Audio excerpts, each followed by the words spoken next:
Your presence I am calm, waiting for the kingdom come. In His name I find, in His name I find peace I seek. In His name I find, in His name I find, in His name I find the joy. His name I find the joy I seek. Shalom, selamat malam Bapak Ibu yang terkasih di dalam Kristus, baik yang berada dalam ruangan ini maupun yang berada di live YouTube. Selamat bertemu kembali pada kelas tema Adonai akan pembelajaran firman yang akan disampaikan oleh narasumber kami, yaitu Pak Pendeta Dedi Kurniawan, dengan temanya malam ini adalah gangguan kepribadian part yang ketiga. Baik, sebelum acara ini dimulai, mari kita awali dengan doa pembukaan yang akan dipimpin oleh Ibu Heni. Silakan Ibu Heni. Ya, baik. Makasih Bu Aling. Bapak Ibu yang terkasih, kita akan masuk di dalam pelajaran yang tema yang sekarang. Tentunya kita meminta pertolongan Roh Kudus, ya, Allah Bapa kita yang akan memimpin kita sehingga kita bisa belajar dengan baik. Yuk, mari saya satukan hati di dalam doa.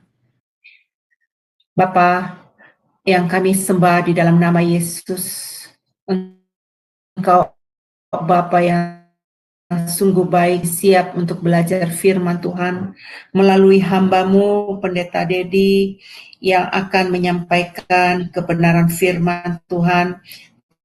Pengajaran ini sangat penting. Begitu banyak gangguan kepribadian yang dialami setiap umat-Mu Tuhan. Bahkan kami sendiri pribadi ingin belajar supaya kami mengenali kesehatan jiwa kami. Bapa, berkati hamba-Mu Pendeta Dedi yang akan menyampaikan pengajaran ini. Biar kami dimampukan Bapa, sama seperti Engkau memampukan hamba-Mu ini, dan kami bisa mencerna dan dapat belajar dengan baik. Berkati Ibu Aling sebagai moderator kami pada malam hari ini, dan seluruh tim yang bekerja di belakang layar. Bapa, kami serahkan jam genep percaya dari awal, pertengahan, dan akhir. Allah Bapa akan menyertai kami. Terima kasih Bapa, di dalam nama Tuhan Yesus kami berdoa. Haleluya. Amin. Saya kembalikan kepada Bu Aling.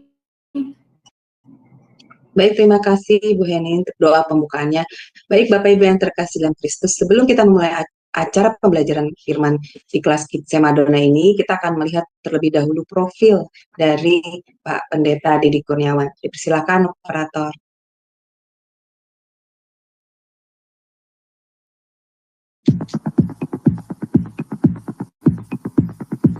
Semua kembali lagi di Sema Adonai, dan kali ini kita akan memperkenalkan pembicara kita, yakni Pendeta Dedi Kurniawan.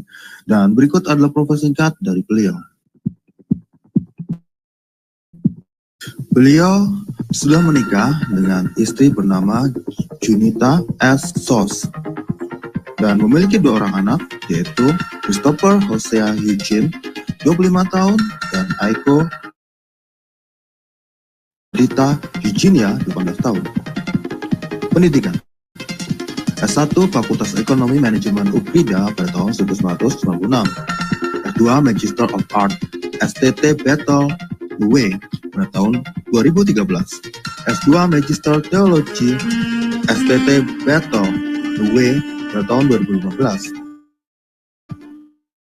S2 Magister Pendidikan pada tahun 2017 di Institut Kristen Borneo Balikpapan, S3 Teologia pada tahun 2018, Institut Kristen Borneo Balikpapan, Bethel Biblical Counseling Academy pada tahun 2022. Pelayanan: Ketua Cahaya Kasih Ministry Wakil Gembala GBI Persatuan BSD pada tahun 2020.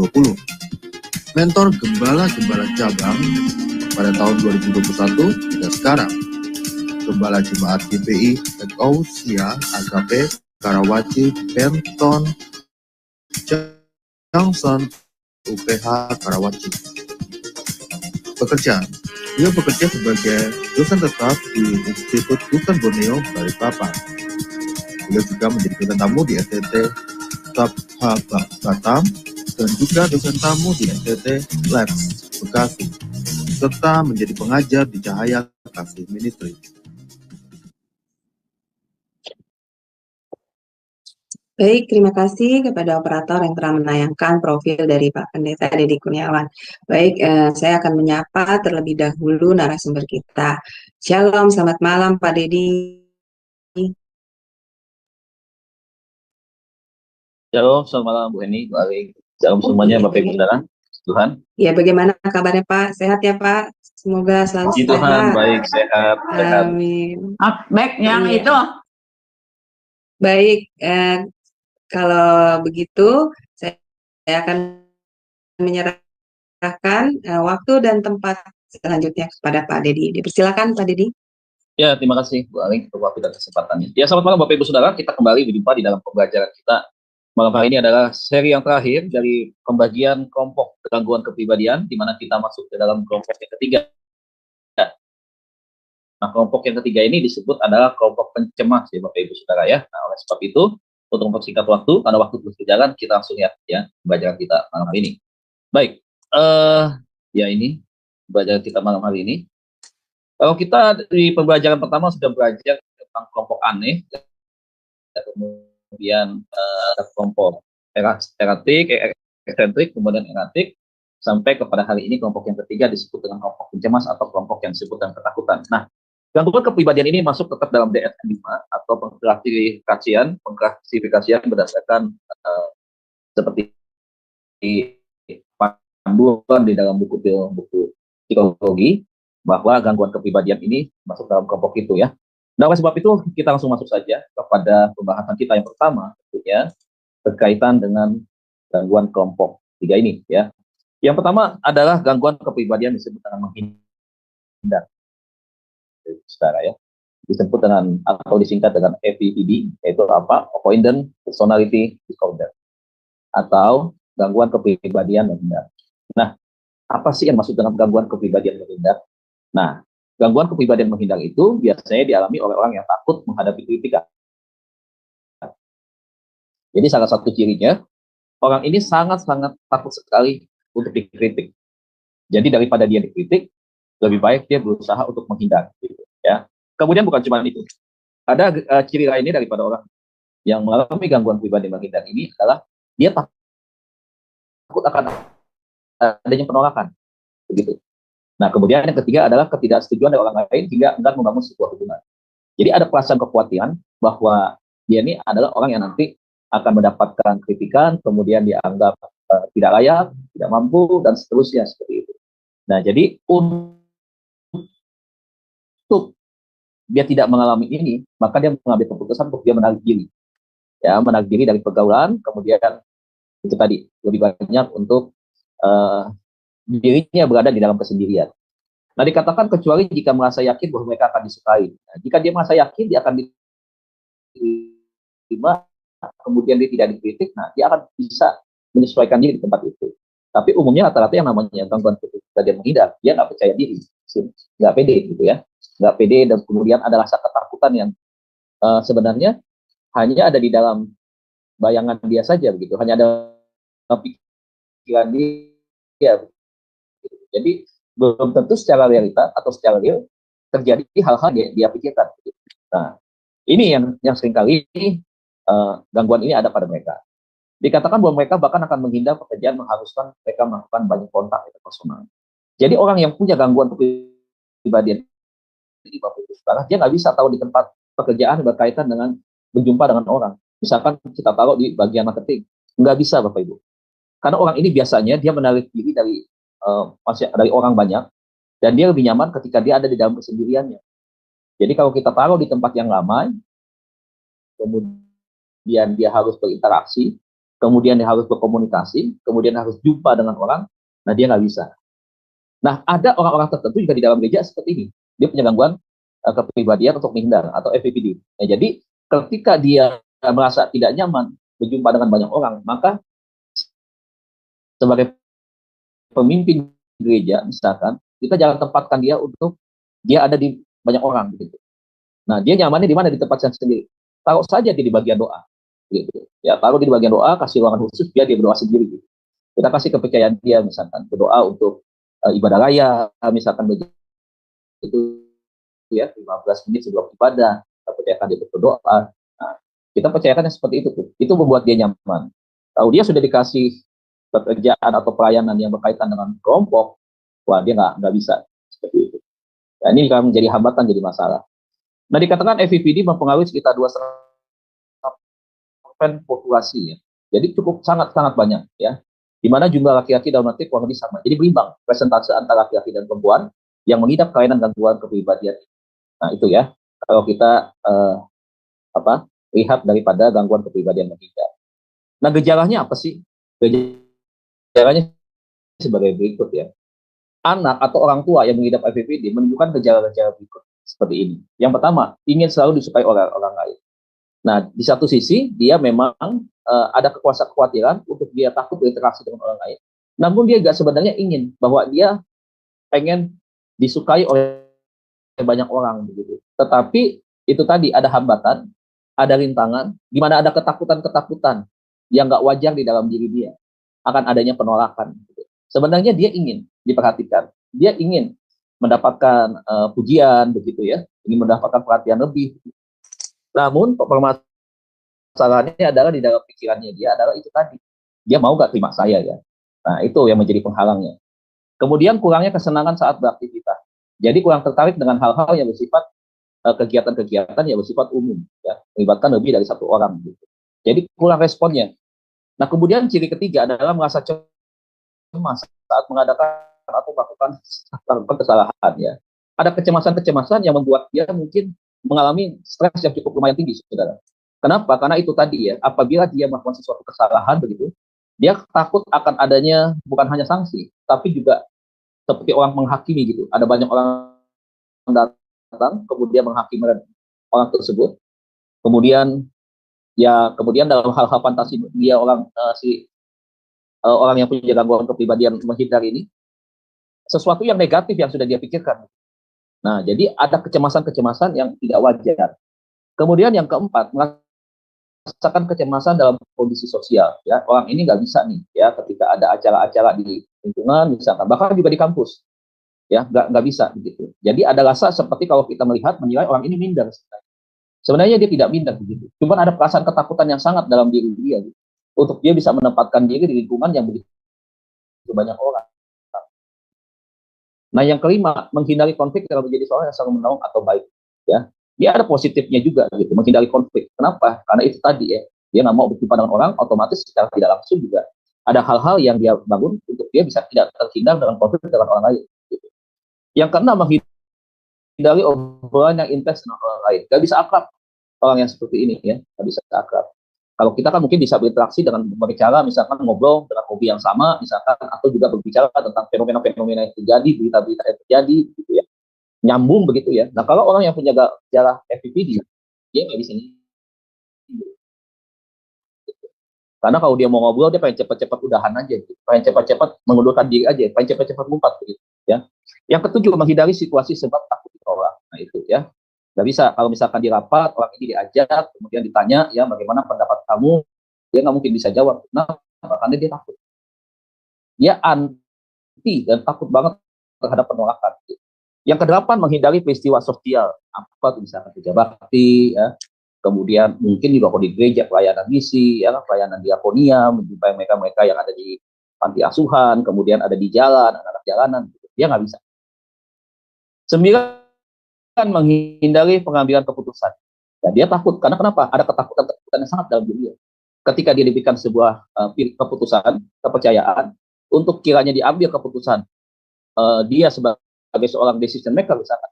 Nah, ini nggak bisa. Kalau di dalam proses pekerjaan nih, melakukan sesuatu, wah pasti akan banyak hambatan. Ya, karena dia orang yang nggak pernah berani mengambil resiko, makanya tidak akan pernah ada keputusan yang bisa dia tetapkan.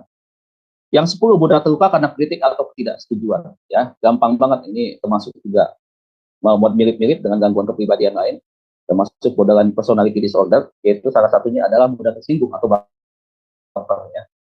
Yang 11, sikap tegang dan takut. Ya, ada tindakan-tindakan, ekspresi-ekspresi yang menunjukkan ketegangan dan ketakutan di dalam dirinya dia.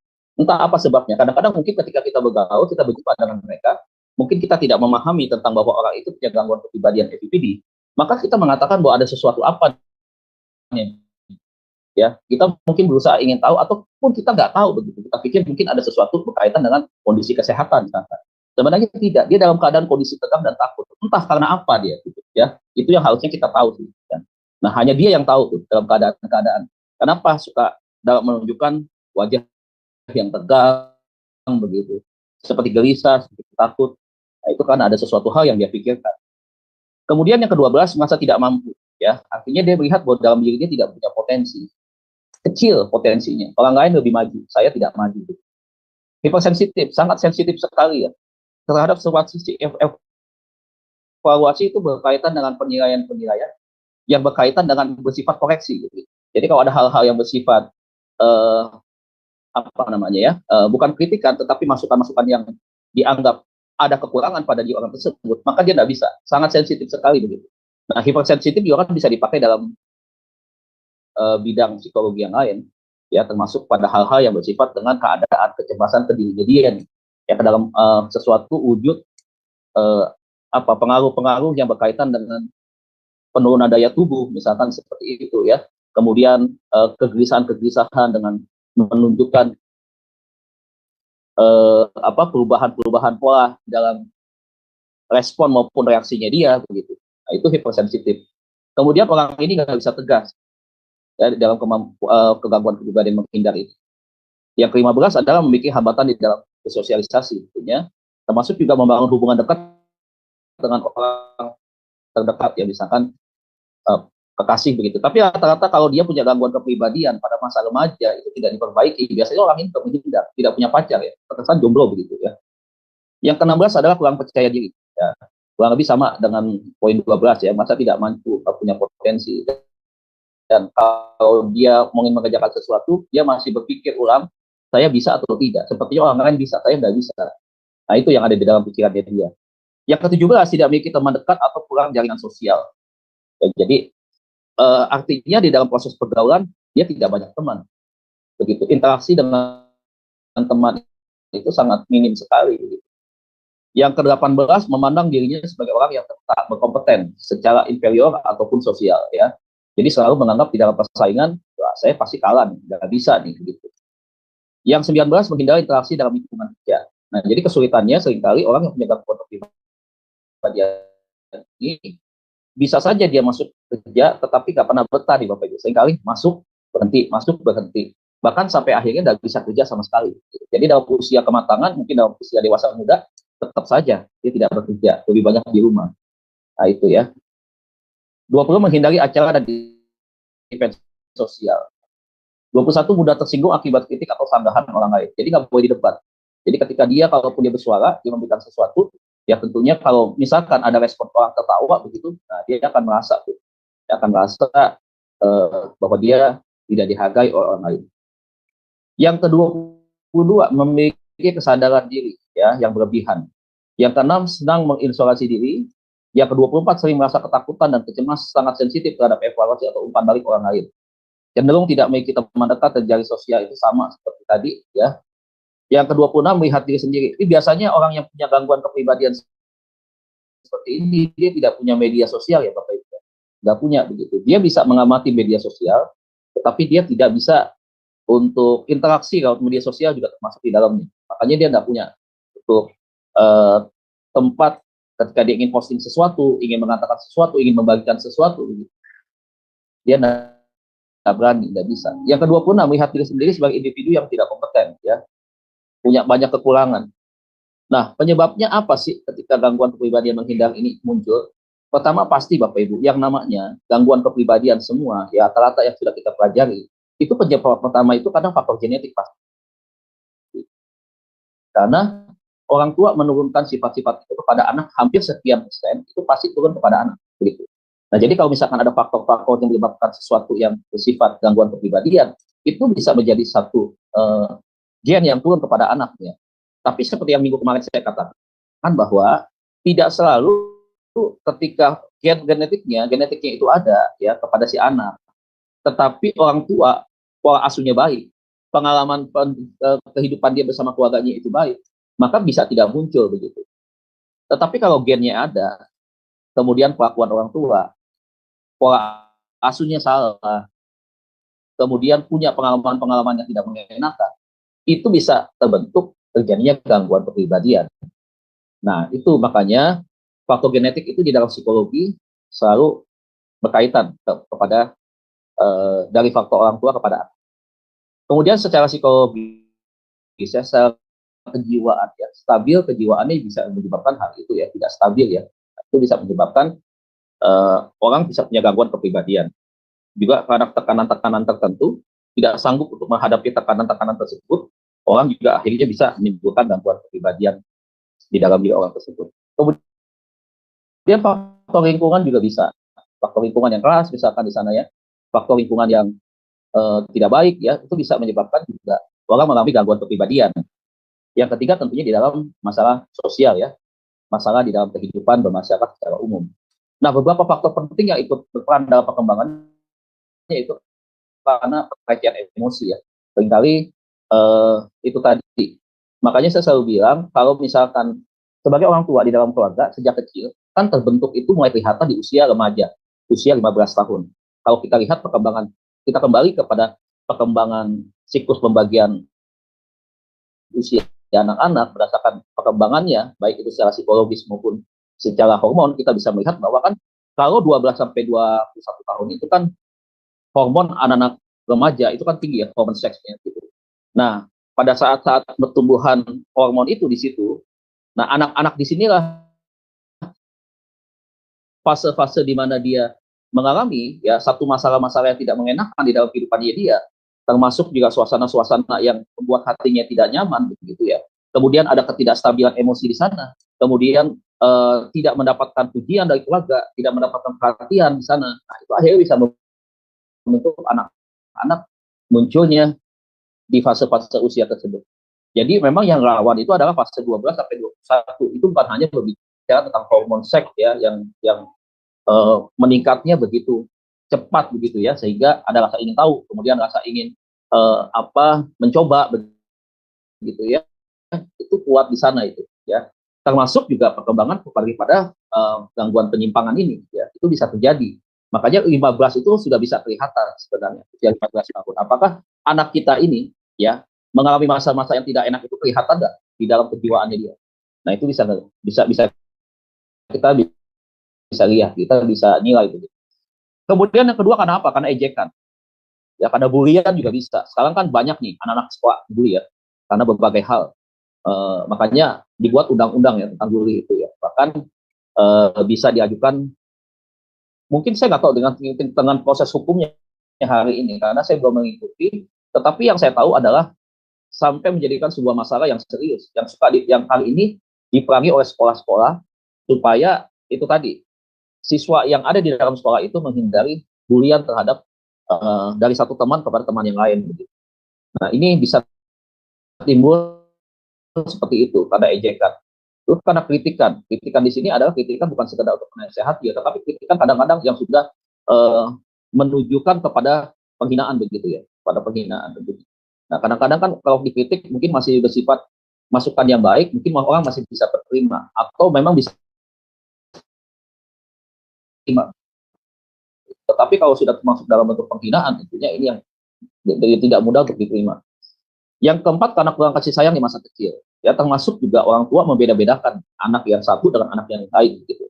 Nah, selalu kan saya bilang bahwa kalau kita punya anak dua harus adil, perhatian kita 100%, dan yang nomor satu ke yang nomor dua pun harus 100%. Nggak bisa yang satu 100%, yang satu lagi 30%. Nggak boleh. Karena kenapa?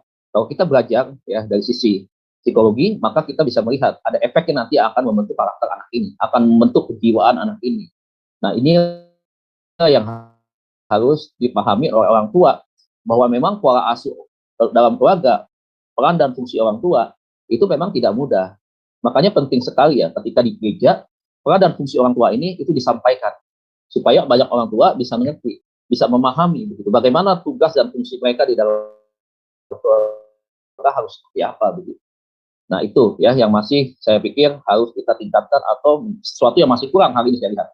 Yang kelima, penolakan dari teman sebayanya. Bisa jadi ya. Bisa nggak orang yang mengalami gangguan menghindar ini karena putus cinta ditolak oleh wanita misalkan. Kemudian sampai akhirnya penolakan itu membuat dia dalam keadaan berpengaruh kepada kejiwaannya dia. Sehingga pada akhirnya bukan hanya dia tidak mau lagi gitu untuk mengatakan kesukaan atau cinta kepada perempuan lain, tetapi itu menjadi akhir dari rasa cinta dia kepada perempuan. Nah, itu bisa terjadi begitu ya, karena penolakan. Nah, yang kedua Bapak Ibu, gangguan kepribadian kedua itu di dalam kelompok yang ketiga adalah dependen atau DPD ya. Nah, DPD ini kita bisa lihat penjelasannya bahwa gangguan kepribadian ini adalah kurangnya kepercayaan diri dan perasaan otonom atau kurangnya perasaan untuk mandiri Bapak Ibu ya. Nah, mereka memandang diri mereka adalah lemah. Jadi karena dia lemah, dia membutuhkan orang lain yang dianggap dia itu lebih kuat daripada dirinya dia. Jadi orang yang DPD itu sifatnya tergantung banget dan sangat bergantung pada orang lain. Begitu. Nah, apakah ini terjadi kepada anak-anak? Bukan kepada anak-anak, tetapi kepada orang dewasa. Begitu. Nah, mereka yang punya gangguan kepribadian ini, ya, dia merasa bahwa dia adalah orang yang sebenarnya tidak bisa apa-apa. Begitu. Dia merasa bahwa orang lain atau misalkan suami ya, suami punya gangguan masalah dependen misalkan, maka dia akan bergantung banget kepada istrinya. Dan dia memang tidak menunjukkan sikap agresif kepada istrinya. Kenapa bisa begitu? Karena dia tergantung banget dengan istrinya. Jadi kalau dalam hal pengambilan keputusan, dia serahkan kepada istrinya. Ya, di dalam hal apapun, dia serahkan kepada istrinya. Di dalam masalah keuangan, misalkan dia serahkan kepada istrinya. Nah, jadi karena kenapa? Karena dia ada hal-hal yang membuat dia bahwa saya nggak bisa, bahwa saya lemah. Jadi harus ada orang yang lebih kuat yang bisa menolong saya begitu. Nah, jadi kalau misalkan anak ada keperluan apa-apa sama mamahnya, ya, anak misalkan mau pergi kemana, misalkan atau misalkan ada pertemuan apa sama mamahnya begitu. Nah, dia nggak bisa seperti itu begitu. Bahkan ketika mungkin dia makan, mungkin dia melakukan persiapan-persiapan yang lain, mau pergi keluar kota apa semua, bahkan dia harus butuh orang lain begitu. Nah, orang yang seperti ini nggak nyaman kalau dia hidup sendiri. Dia harus ada orang yang bisa menemani, yang bisa. Nah, ini makanya ya dikatakan bahwa merasa tidak nyaman bila sendirian, salah satu ciri utamanya daripada orang yang dependen. Dan dia punya rasa ketakutan yang sangat kuat untuk ditinggal oleh orang yang dia rasa itu yang selama ini bisa mengayomi dia, yang selama ini bisa membantu dia, yang selama ini bisa melindungi dia begitu. Nah, jadi ketika dia merasa ketakutan itu, dan dia bisa melakukan apa saja itu, memang dia baik-baikin begitu. Tetapi pada intinya, tetap orang yang seperti ini, walaupun usianya sudah dewasa, dia menjadi orang yang tidak punya power. Posisinya sangat lemah begitu. Ya, kalau laki-laki kelihatan tidak punya otoritas sama sekali. Begitu. Banyak orang salah menafsir, kalau misalkan ada pasangan seorang suami laki-laki seperti ini, ya dia bergantung banget kepada istrinya, orang banyak berpikir bahwa istrinya dominan. Istrinya ini menguasai si suami. Padahal belum tentu seperti itu. Kalau kita telusuri lebih dalam, ternyata karena ada masalah yang harus dibereskan kepada diri si suami itu. Faktor psikologisnya. Kenapa? Karena dia merasa dia nggak bisa hidup tanpa bantuan dan pelayanan daripada orang lain. Begitu. Di gereja ada nggak yang begini? Ada. Kalau kita kasih pelayanan sendirian, nggak mau Bapak Ibu. Dia bisa nunjuk nih, aku sama bapak ini aja dah, aku sama ibu ini aja dah. Ya, pokoknya dia nggak akan pergi sendiri aja. Pokoknya dia lebih nyaman, lebih tenang, lebih sedikit sukacita, bisa tersenyum ketika ada yang nemenin. Dan orang yang nemenin itu adalah orang yang dia suka memang, yang dia bergantung kepada orang itu. Nah, ini nih makanya ya. Makanya repot juga kalau sudah posisi seperti ini, seorang suami, laki-laki yang harus cari uang, begitu. Tetapi merasa dirinya tidak mampu kalau tidak ada orang yang bisa mendampinginya, itu repot. Jadi seperti anak kecil Bapak Ibu. Tadi anak kecil kalau sekolah misalkan baru masuk sekolah nih nggak berani kan sendiri kan. Minta ditemenin sama maminya di dalam. Duduk maminya harus di sebelahnya dia. Kalau maminya keluar sedikit ke toilet misalkan nangis menjerit-jerit begitu. Nah, dewasanya untuk orang dewasa tuh kurang lebih mirip-mirip seperti itu, gitu. Nah, ini adalah gangguan kepribadian dependen ya. Nah, ini kita bisa lihat ciri-cirinya nanti secara lebih jelas. Tetapi garis besarnya ya kurang lebih gambarannya seperti ini. Ya, dia tidak nyaman sendiri begitu. Nah, gangguan kepribadian ini kurangnya kepercayaan diri dan perasaan otonom. Mereka memandang diri mereka ini sama kayak tadi ya, saudara ya, kurang lebih.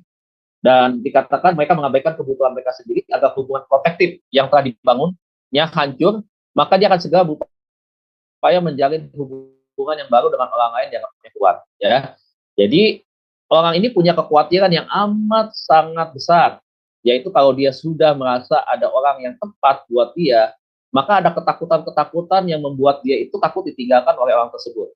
Tapi seandainya terjadi, itu tidak membuat dia akhirnya berhenti atau dia belajar untuk mandiri, tetap dia tidak bisa. Maka dia harus cari orang lain yang bisa menggantikan posisi orang yang meninggalkan dia, begitu. Jadi akan terus tuh berkelanjutan tuh, ya. Nah, itu masalah yang muncul.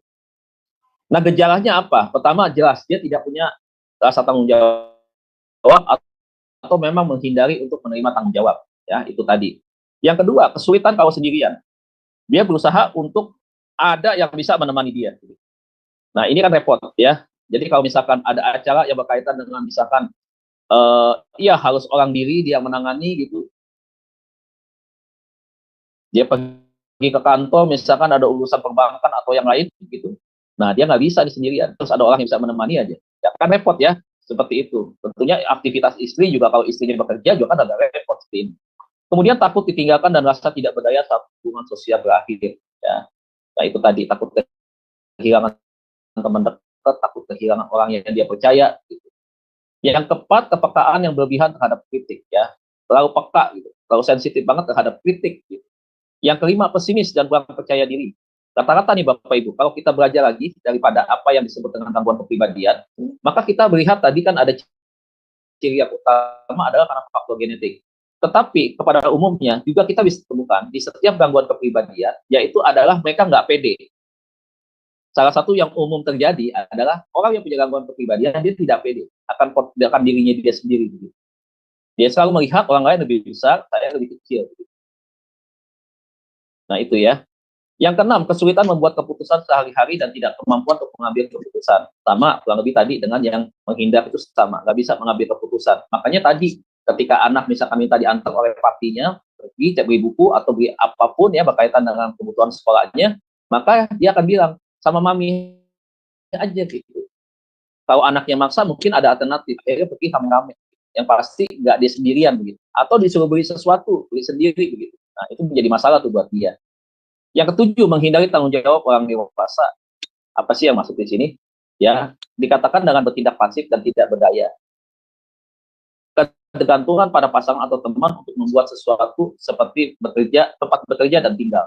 Ya, jadi tetap perlu ada teman yang bisa menemani dia, baik di rumah maupun di tempat kerja. Ya kan nggak bisa ya seperti itu ya Bapak Ibu ya. Karena ini muncul masalah nih. Gitu. Masa kerja bawa-bawa orang begitu, harus berduaan. Kedelapan, ketakutan yang kuat dan pengabaian dan rasa kehancuran untuk tidak berdaya saat hubungan berakhir. Ya, artinya ya mengalami sesuatu yang membuat dirinya bisa terpukul di dalam. Gitu. Yang sembilan, menghindari ketidaksetujuan dengan orang lain karena takut kehilangan dukungan tujuan. Yang 10, ketidakmampuan untuk memulai pekerjaan karena kurangnya kepercayaan diri. Begitu. Jadi diberikan kepercayaan apapun untuk dia melakukan sebuah pekerjaan nggak akan bisa dan dia mungkin banyak akan nolak begitu. Ya. 11, kesediaan untuk mentolerir perlakuan buruk dan pelecehan dari orang lain. 12, menempatkan kebutuhan pendamping di atas kebutuhan mereka sendiri. Nah, yang ke-13, kecenderungan naif. Artinya apa itu naif? Itu polos, lugu, kekanak-kanakan atau sifatnya childish dan berfantasi. Nah, itu saudaraku, ya. Kalau kita lihat dari gangguan kepribadian ini, maka respon yang keluar juga salah satunya ada kekanak-kanakan. Nah, itu ya. Tadi sekali lagi saya bilang bahwa gangguan kepribadian ini juga itu banyak dialami oleh laki-laki dan perempuan. Ya, jadi kurang lebih ya seperti itulah kalau misalkan kita berjumpa dengan berbagai macam ciri-ciri yang ada di sini, ya terutama pada sikapnya yang seperti kekanak-kanakan banget, Maka ya kita tidak bisa 100% mengatakan itu dia mempunyai gangguan kepribadian ini ya sebenarnya, tetapi kita juga bisa menduga-duga ada ke arah ke sana begitu ya. Jadi untuk memastikan memang sebenarnya perlu pemeriksaan secara psikologis dan psikiater yang akan menentukan itu. Nah, ini yang kedua, saudara ya. Nah, setelah kita masuk yang terakhir, saya jelaskan dulu sampai semuanya, kemudian setelah itu kita akan diskusi. Kita masuk di dalam yang ketiga yang disebut dengan obsesif kompulsif. Ya, apa sih itu? Nah, orang yang perfeksionis, gangguan kepribadian ini sangat-sangat perfeksionis ya. Terfokus pada kelebihan jadwal misalkan, aturan yang detail dan seterusnya. Orang ini dijuluki dengan disebut dengan gila kendali. Jadi contohnya begini Bapak Ibu ya. Kalau dia seorang wanita misalkan, dia punya asisten rumah tangga di rumah, maka dia tidak nyaman ketika misalkan mengepel rumahnya. Ya. Ketika dia mengepel rumahnya si asisten rumah tangga ini, maka si nyonya ini ya dia akan mengecek kembali hasil kerjaan daripada si asisten rumah tangganya ini. Kemudian waktu dia melihat bahwa rasa-rasanya ini dia mengepel tidak bersih, dia masih lihat ada rambut ya yang nempel di lantai. Kemudian dia lihat masih ada beberapa sedikit kotoran segala macam, maka itu akan jadi masalah buat dia. Jadi orang yang punya gangguan kepribadian ini, orang yang diperintah oleh dia harus kerja perfect banget. Dia tuntut perfect itu menjadi sebuah prioritas yang paling tinggi, paling utama buat dia. Jadi kalau tidak perfect, siap-siap aja. Padahal kita berpikir, namanya ngepel, saudara, itu sulit sekali kan untuk bisa bersih banget. Tetapi dia bisa menganggap bahwa apa yang dikerjakan oleh asisten rumah tangga, sebersih-bersihnya, sudah sebagus-bagusnya, itu tetap pasti ada kekurangan. Nah, orang yang seperti ini, kalau ketika melihat ada sesuatu yang tidak bersih, yang tidak sesuai dengan ekspektasinya dia melihat bahwa ini adalah sesuatu yang masih kurang, maka pada akhirnya dia yang sendiri yang mengerjakan. Nah, efeknya apa? Efeknya seringkali banyak asisten rumah tangga tidak betah. Banyak asisten rumah tangga yang akhirnya berhenti. Kenapa? Karena tuntutannya terlalu tinggi. Terlalu minta sesuatu yang perfect. Padahal nggak bisa untuk perfect 100%. Tetapi bukan cuma itu, ya, bukan cuma itu. Di dalam hal mengerjakan sesuatu, orang ini sangat-sangat disiplin, sangat-sangat rapi mengerjakan. Memang kalau kita lihat ada sisi plus, tetapi tetap saja dia mengerjakan menurut dia itu perfect. Waktu kita lihat tidak ada sesuatu yang tidak perfect sebenarnya. Tetapi dia tetap menganggap bahwa apapun yang dia kerjakan, saya pasti jauh lebih perfect. Saya pasti jauh lebih bagus, saya jauh lebih tepat. Padahal kalau kita lihat ada kekurangannya begitu. Tapi dia tidak mudah untuk menerima orang lain sempurna. Nah, kesempurnaan itu ada pada diri dia dan dia tuntut orang lain sama seperti dia. Kalau dia jadi pemimpin di perusahaan, maka ya itu tadi ya, dia akan menimbulkan konflik kepada siapa? Konflik kepentingan, ya kepentingan antara dia sebagai pemimpin dan juga kepentingan anak buahnya di dalam kepercayaan melaksanakan sebuah tugas. Sehingga terjadi apa? Seringkali muncul perdebatan-perdebatan. Mungkin konflik, ya. Setelah konflik mungkin bisa saja ada yang tersingkir. Biasanya sih anak buahnya yang tersingkir karena tidak tahan kan, karena tuntutannya seringkali harus seperti itu. Nah, itu ya. Tapi begini, orang yang punya obsesif kompulsif ini, dia juga orang yang betul-betul tahu mengerjakan sesuatu. Jangan coba-coba ya. Misalkan kita duduk di mejanya dia sudah rapikan semua meja kantornya dengan baik. Dia tahu tuh pulpen dia yang dia susun yang sebelah kiri warna apa, yang tengah warna apa, yang paling kanan warna apa. Taruhnya di sebelah mana dia tahu. Buku bisa bergeser di meja dia tahu. Kenapa? Waktu dia kerjakan itu dia harus mengamati begitu. Jadi dia tahu di posisi-posisi itu di meja dia, pakai meja dia begitu, nah dia bisa tahu begitu. Ya, jadi orangnya memang detail banget. Begitu. Nah itu salah satu gangguan kepribadian daripada obsesif kompulsif ya. Begitu. Kemudian gejalanya ya, penderita obsesif kompulsif disorder atau OCD ya, terkadang tidak menyadari bahwa tindakan atau perilakunya yang dilakukan secara berlebihan. Nah dia tidak sadar tuh ya, tetapi orang lain tahu. Umumnya penderita akan merasakan gejala OCD pada dua aspek sekaligus, yaitu obsesif dan kompulsif atau obsesi dan kompulsif. Namun, hal ini tidak menutup kemungkinan penderita OCD hanya mengalami salah satu gejalanya saja. Jadi tidak mutlak harus obsesif dan kompulsif. Bisa saja hanya obsesinya, bisa juga kompulsifnya. Dan oleh sebab itu coba kita akan lihat ya. Nah, kalau yang obsesifnya ini sebagai berikut ya. Jadi OCD atau Obsessive Compulsive Disorder adalah perilaku obsesif biasanya didorong dengan pikiran yang sebenarnya tidak diinginkan dan dapat menyebabkan penderitanya merasa cemas jika tidak dilakukan. Termasuk tadi, ketika tuntutannya tinggi tidak dilakukan oleh anak buahnya, dia cemas kan, begitu. Akhirnya apa yang dia lakukan? Halangan. Makanya nggak usah aneh. Orang yang OCD punya gangguan kepribadian ini, ketika dia tidak percaya sama orang lain yang mengerjakan, hasilnya akan bagus gitu. Makanya dia sendiri yang akan take over, dia akan ambil alih. Akhirnya apa yang terjadi? Dia kecapean sendiri. Pada waktu kecapean sendiri, dia akan naik emosinya dia. Ya, tingkat emosi dia itu tidak stabil. Dia akan naik seperti itu. Dia bisa emosi, dia bisa marah begitu. Nah, itu yang seringkali akhirnya merugikan posisi dia. Nah, ini yang kadang-kadang dia nggak sadari. Nah, itu ya. Jadi lebih tepatnya OCD obsesif lebih menekankan pikiran dan keinginan penderitanya. Gitu. Nah, keinginannya apa sih? Keinginannya itu tuntutannya untuk rapi mengerjakan sesuatu. Beberapa contoh tindakan obsesif yang menjadi ciri-ciri OCD adalah sebagai berikut. Merasa takut secara berlebihan terhadap kontaminasi kuman, virus, atau kotoran. Jadi bagaimana nih? Waktu zaman COVID kan kita pakai itu tuh. Ya, hand sanitizer, set begitu. Nah, mereka yang punya OCD ini, gangguan kepribadian OCD ini, dia bisa mungkin dalam hitungan yang di atas rata-rata normal begitu. Jadi orang yang punya gangguan kepribadian ini itu sensitif sekali dengan kekhawatiran dan ketakutan yang sangat lebih begitu.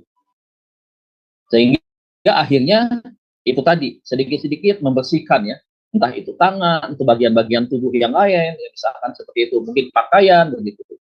Atau sesuatu yang bersifat kotor. Nah, itu ya. Yang kedua, kesulitan dalam menghadapi ketidakpastian. Apa sih itu? Misalnya akan ada merasa khawatir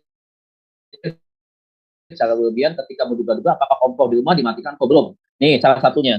Mau ke gereja, pergi misalkan, sudah naik mobil, sudah nyetir nih tiba-tiba dia berhenti pergi jalan. Tadi kompor udah dimatiin belum? Kompor udah dimatiin belum? AC udah dimatiin belum? Aduh, tadi lampu belum dimatiin. Tapi kompor AC belum dimatiin nih. Begitu. Akhirnya dia putar balik. Dia pulang. Dia putar balik, dia cek lagi semuanya. Ternyata tidak. Kompornya tidak dinyalain. Begitu. Semua yang dia pikirkan itu tidak. Jadi ada satu kekhawatiran yang lebih begitu. Udah dikunci belum rumahnya? Aduh, kalau dikunci nanti bahaya nih. Soalnya kebetulan satpam hari ini masuknya sore gitu.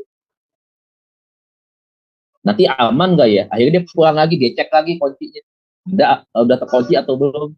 Nah, itu salah satu OCD obsesif, salah satunya begitu. Ya. Kemudian berperilaku agresif secara umum. Ya. Agresif itu artinya apa sih? Aktif begitu ya, menyerang begitu ya. Nah, sikapnya itu dominan begitu.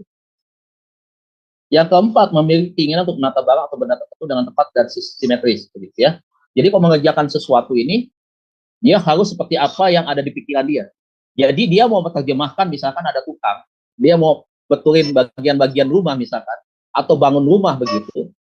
Si tukang ini harus mengikuti alur pikirannya dia. Harus persis sama seperti apa yang ada di dalam imajinasinya dia. Jadi memang sangat ngatur banget. Jadi orang yang obsesi kompulsif pada bagian obsesif, maka dia akan terlalu banyak ngatur begitu. Ini harus begini nih, harus begini nih. Sementara mungkin ada kendala. Kendalanya apa? Harusnya seperti apa? Tolong dong dituangkan begitu. Seperti apa begitu? Misalkan ukurannya mau berapa nih, tukang kan akan ikuti begitu. Ternyata kadang-kadang bisa beda begitu.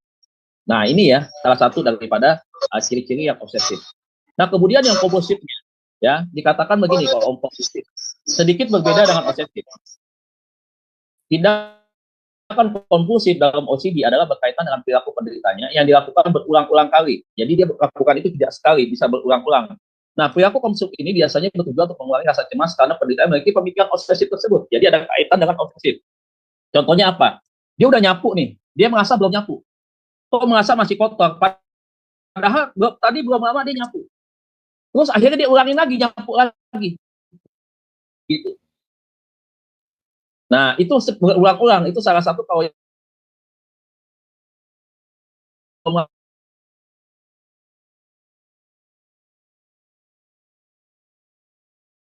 beberapa tindakan kompulsif bagi OCD ada sebagai berikut. Mencuci tangan berulang kali secara berlebihan. Jadi kalau cuci tangan tuh bisa lama banget. Bisa sabun begitu banyak yang dia pakai, dia cuci tangan lagi semua, dia gosok-gosok lagi, dia lap lagi, dia keringin lagi, dia lihat lagi tangannya udah bersih belum. ada satu benang misalkan di tangannya, dia cuci tangan lagi, dia gosok lagi, seperti itu. Ya. Yang kedua, mengatur barang atau benda secara simetris. Ya, tadi kan menjelaskan soal simetris nih, ini juga simetris lagi nih. Itu salah satu daripada cirinya gitu. Kemudian memeriksa pintu yang sudah dikunci berulang kali. Ini bagian-bagian tertentu. Kalau malam, orang ini bisa bangun dari tidurnya, terjaga tiba-tiba pintu udah dikunci belum ya? Udah digembok belum ya? Tadi yang bagian-bagian itu tuh pintu masuk tadi itu slot bawahannya udah diturunin belum ya? Bisa begitu tuh Bapak Ibu. Ya, dia bisa bangun tiba-tiba memikirkan sesuatu begitu. Udah dikunci belum atau belum ya? Padahal udah dikunci semuanya. Nah, itu sering ada di pikiran dia tiba-tiba, coba dia ngecek lagi begitu. Kemudian mengulang kata-kata tertentu saat sedang berbicara dengan pelan. Diulang-ulang lagi. Saudara sering nggak ketemu orang yang ngomongin diulang-ulang begitu lagi pas lagi kita ngomong. Nah, salah satunya seperti itu. Ya. Yang kelima, menghitung suatu hal untuk memastikan beradanya pada pola tertentu. Jadi menghitung suatu hal untuk memastikan dia berada pada pola tertentu itu berkaitan dengan orangnya itu apa namanya? Orangnya itu lebih kepada sesuatu yang merasa dia itu. Jadi dia lakukan itu dengan betul-betul perhatian penuh begitu dan nggak ada satu kepercayaan di dalam diri dia bahwa ini udah cukup begitu, nggak perlu lagi. Contoh nih ya, misalkan ya, kalau dia dagang misalkan nih, dia dagang misalkan buka sembako, kemudian udah barang dimasukin nih di dus nih, begitu. Ketika udah ditutup, udah diperakban misalkan, tinggal dihitung nih, atau udah dicek nih barangnya apa aja, sudah ada, sudah komplit, udah kan ditutup. Nanti waktu dia hitung, dia berpikir lagi, nggak yakin, katanya belum nih, bongkar lagi tuh Bapak Ibu. Jadi seperti itu. Dan penyebabnya adalah kenapa? Nah ini sama, faktor genetik atau keturunan. Yang kedua karena lingkungan sekitar. Yang ketiga karena gangguan senyawa kimia. Mungkin karena faktor obat-obatan juga bisa terjadi. Atau kerusakan otak ya, syaraf-syaraf pada bagian otak. Yang keempat karena gangguan emosi yang tidak stabil begitu. Yang kelima mungkin karena trauma. Jadi Tuhan Yesus berkati ini ya Bapak Ibu ya. Jadi di dalam kelompok 3 ini ada 3 gangguan kepribadian. Yang pertama adalah menghindar atau FPPD, avoidant personality disorder, ya, takut ditolak, ya, menghindar dari masyarakat, dari kelompok, ya, lebih suka menyendiri. Nah, ini gejalanya. Kemudian yang kedua dependent. Dependent itu adalah orang yang tidak punya kemandirian, nggak bisa mandiri, hidupnya tergantung kepada orang lain. Kalau anak yang punya pengalaman gangguan kepribadian seperti ini, maka hidupnya dia akan terus nggak bisa lepas daripada orang tua, ikut orang tua terus, bahkan mungkin sampai kepada uang ya, sampai juga kepada penghidupannya dia masih ditanggung oleh orang tua. Kalau dia sudah menikah, maka istrinya kelihatan dominan. Sebenarnya agak risih dan tidak nyaman juga buat istrinya gitu ya, karena ini merupakan suatu gangguan juga buat istri. Nah itu yang dependen ya, kemampuan ketidaknyamanan, ketidakberani itu sendiri dan terkesan memang tidak bisa mandiri. Nah, yang ketiga, obsesi kompulsif adalah perfeksionis, selalu perfect, menuntut segala sesuatu dalam lebih sempurna seperti apa yang di dalam dirinya dia, dan dia berikan itu orang lain sama seperti dia. Tuntutannya tinggi. Kemudian ini ya, contoh-contohnya, ya. Tadi yang obsesif, takut berlebihan, ya, kecemasan yang berlebihan, ya, yang kelihatan berbeda daripada orang lain. Kemudian yang kompulsifnya salah satunya ini tadi, melakukan segala sesuatu berulang-ulang. Ya, ada sesuatu hal yang dia tidak yakin dengan apa yang sudah dia kerjakan. Jadi dia harus lakukan itu sampai 2 kali, 3 kali dan seterusnya. Jadi demikian Bapak Ibu Saudara untuk kita membahas tentang materi ini. Dan sebelum kita menyelesaikan materi yang terakhir ini, saya akan kasih lihat sebuah film Bapak Ibu yang berkaitan dengan gangguan kepribadian, yaitu gangguan kepribadian yang namanya ini ya, satu kasus gangguan kepribadian di mana seorang penderitanya itu memiliki gangguan kepribadian yang lebih daripada satu. Nah ini pernah dimuat bahwa ini adalah salah satu yang pertama di Indonesia gangguan kepribadian ini.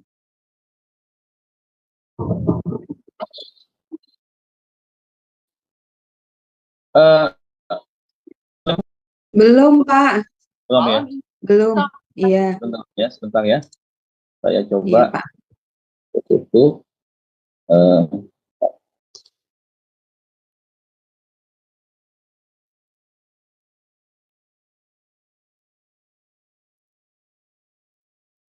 mana ini? Atau Bapak Ibu mau tanya dulu sambil saya persiapkan ini?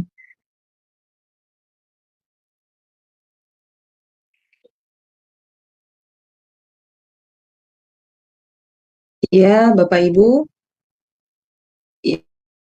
yang ingin bertanya silakan present terlebih dahulu ya. Masih belum bisa ya, Pak Dedi? Iya nih saya kok nggak itu ya. Iya. Perbankan saya coba lihat.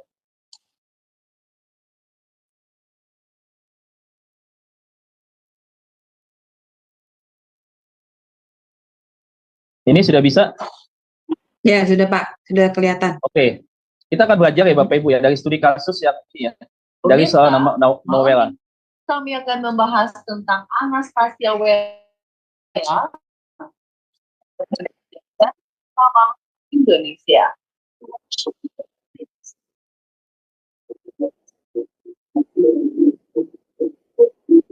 Sosok Anastasia Wela sempat menjadi buah bibir masyarakat usai tersiarnya kabar mengenai dirinya yang memiliki 9 kepribadian.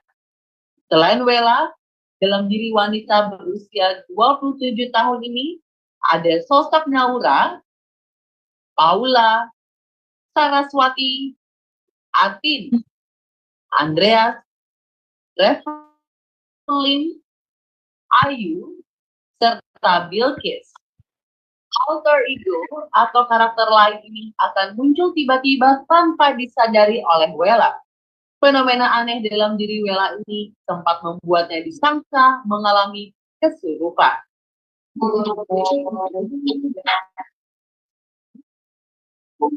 Bagaimana trauma masa kecil Wela membuatnya mengalami kondisi psikologis ini? Dan benarkah ada sosok ke-10 yang belum pernah terungkap? Semua akan terungkap oleh Wela bersama psikolog Poppy Amalia dalam On The Spot Reveal. Nah, sebelah kanan saya ini ada Wela. Hai Wela, apa kabar? Yang Wela, situasi apa sih dan persepsi apa sih yang isu atau yang sekarang ini yang Wela dapatkan dari masyarakat? Seperti apa sih? Saya adalah orang yang diasumsikan mengidap DID itu sejak tahun 2015, dan itu saya dapat dari tim dokter yang saya itu.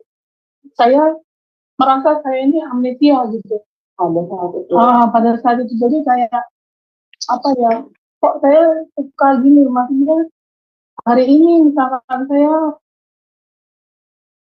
mau melakukan kegiatan sesuatu gitu, tiba-tiba saya pas melihat tanggal itu sudah berbeda gitu, sudah berbeda gitu. Justru saya menemukan yang apa, sudah saya lecet kayak gitu kadang-kadang.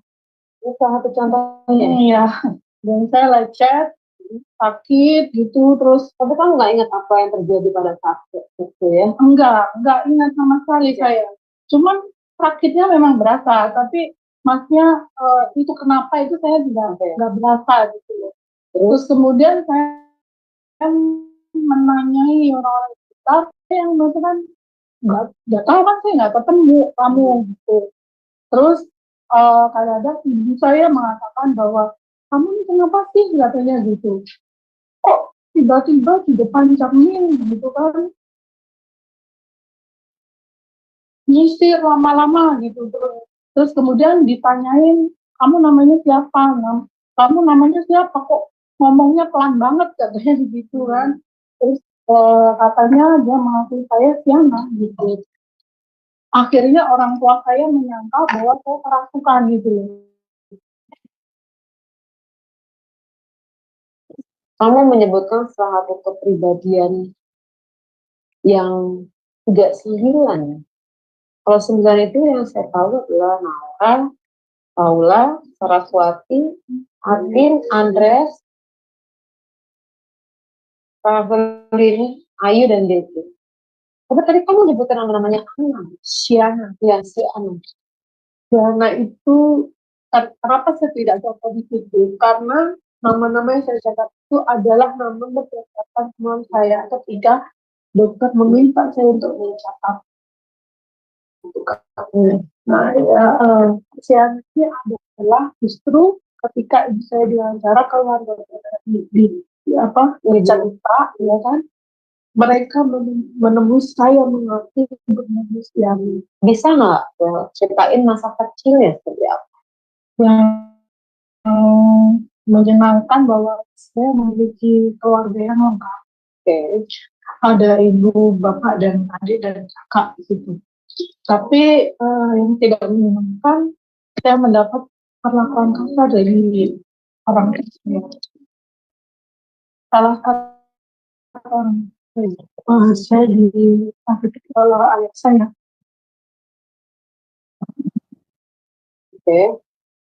Saya ketika saya umur 2 tahun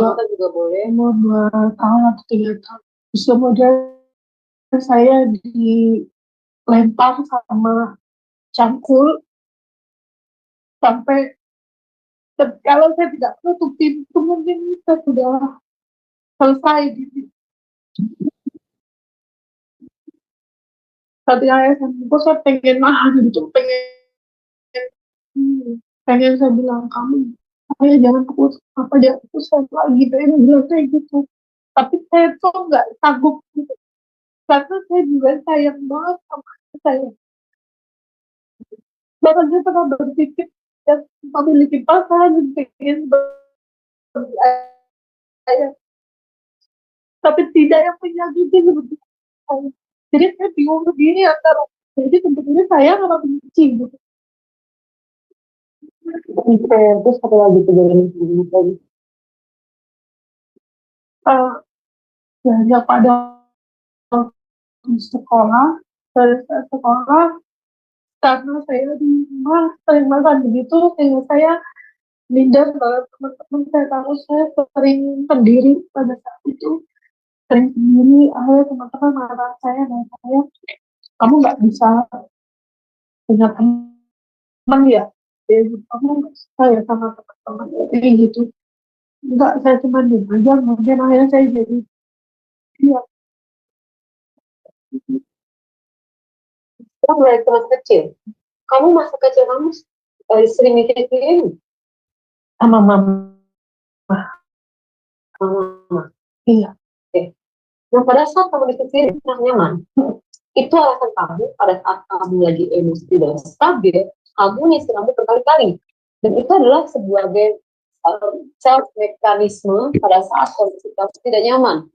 Karena menyisir rambut membayangkan peristiwa kamu disisir seolah-olah menyisir mama.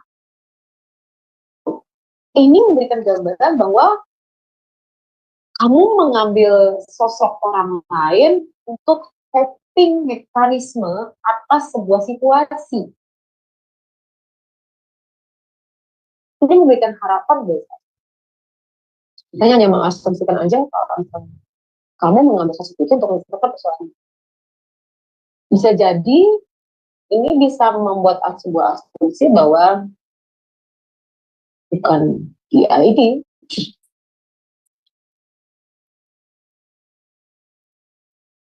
Mas Aldin Musa, pernahkah Naura melakukan kekerasan terhadap lingkungan?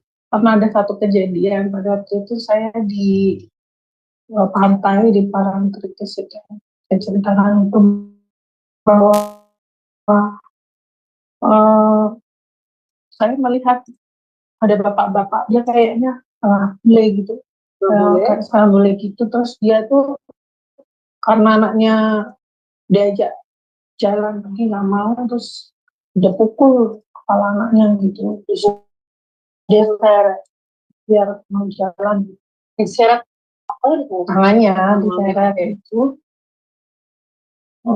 Terus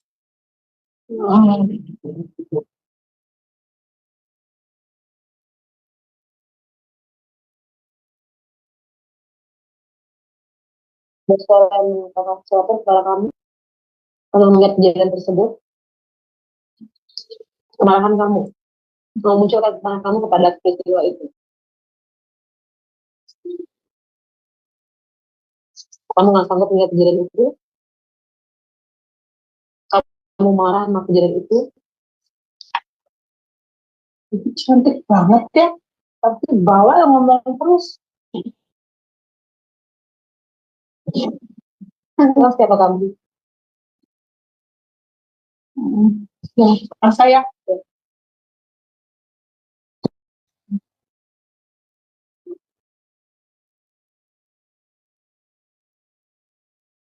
Kalau misalnya saya mau kamu, kamu nggak sanggup melihat kejadian itu, maka kamu menunjukkan orang.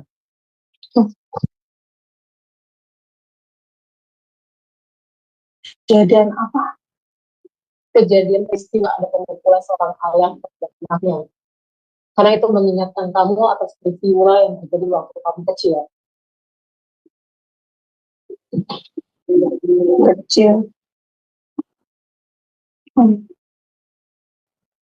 Peristiwa di usia 2 tahun kamu yang tentang sama ayah kamu, sehingga membuat kamu tidak bisa bernafas di situ, kamu tidak suka melihat kejadian itu, kamu memunculkan di sini Naura. Kamu mau buka dia enggak? Karena kamu menginginkan hal itu terjadi, maka kamu berpikir seperti itu. Maka kamu menghadirkan Naura di sini. Sungguhnya kamu adalah Wela. Naura. Tidak solusi menghadirkan Naura di sini kamu, karena kamu bisa menyelesaikan masalah ini. Dan saya ada untuk membantu kamu. Tidak solusi mengganti orang, solusi mengganti orang lain. Memang ini peristiwa yang indah. Kamu disisirin sama ibu kamu. Ibu kamu nyetirin kamu. Nyetirin kamu seperti ini. Menyayangi kamu seperti ini. Penuh kasih sayang. Tidak ada siapapun. Tidak ada Naura. Yang ada Wela. Wela yang kasih sayang seperti ini. Wela yang sayangi seperti ini. Wela yang sayang. Ana muncul. Ana. Mama.